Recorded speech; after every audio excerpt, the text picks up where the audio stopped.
بادشاہ کونین. یہ بھی مجموع الزوائر میں روایت ہے کہ حضور علیہ السلام نے فرمایا کل قیامت کا دن ہوگا، محشر کا دن ہوگا، سورج سوا نیزے پر، زمین تانبے کی، نفسا نفسی کا عالم، باپ ماں کو نہ پہچانے، ماں بیٹے کو نہ پہچانے، بیٹی ماں کو نہ پہچانے، کوئی رشتہ نہیں، ہر تعلق ختم ہو جائے گا. میرے بادشاہ نے فرمایا اس وقت جب جسموں کے اوپر کپڑے نہ ہوں گے، سورج کی تپش سے مغز بہہ رہے ہوں گے، ہر انسان کی زبان پیاس سے لٹک رہی ہوگی. میرے بادشاہ نے فرمایا اس وقت میدان محشر میں میری اہل بیت اور میری اہل بیت سے پیار کرنے والے ایک دسترخوان پہ بیٹھے ہوں گے، کھانے تناول ہو رہے ہوں گے، آب کوثر پیا جا رہا ہوگا. اماں جی عائشہ پاک رضی اللہ تعالی عنہا، بی بی پاک ارشاد فرماتی ہیں علی جن قسیم الجنہ والنار وقفوہم، یہاں پہ رہنا ہے، وقفوہم رک جاؤ. اماں جی فرماتی ہیں علی جن قسیم الجنہ والنار، کہ علی ہی قیامت والے دن جنت اور جہنم کے تقسیم کرنے والے ہوں. اچھا قبلہ، یہاں پر پھر میں وہی بات عرض کرنا چاہتا ہوں، من کنت مولا فہذا علی مولا، جس کو دو حصوں میں حضور کی زبان نے تقسیم کیا ہے.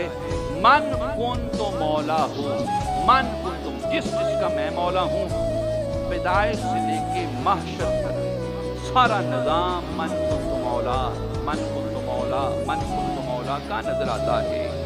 لیکن خدا کی قسم اس من کنت مولا کے اندر روح فہذا علی مولا کی ہے. قبلہ قبلہ قبلہ، روح جو ہے فہذا علی مولا کی ہے. اکیلے من کنت مولا کو مانو گے بات نہیں بنے گی. زندگی ایمان کو تب ملے گی جب کہو گے فہذا علی مولا.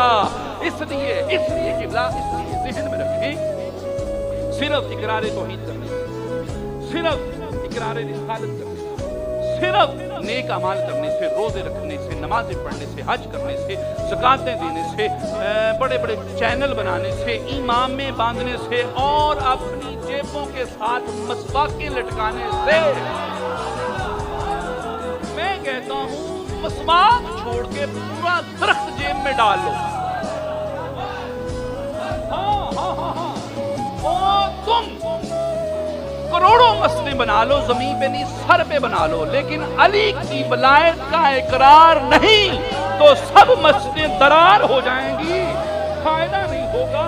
فائدہ تب ہوگا کچی کلی میں بیٹھا ہوا انسان، پھٹے ہوئے کپڑے ہوں، سر ڈھانپا ہو نہ ڈھانپا ہو، مسواک کرتا ہو نہ کرتا ہو، امامہ باندھتا ہو نہ باندھتا ہو. خدا کی قسم اگر اقرار ولایت علی کرتا ہوگا واقفہم سننا نہیں پڑے گا.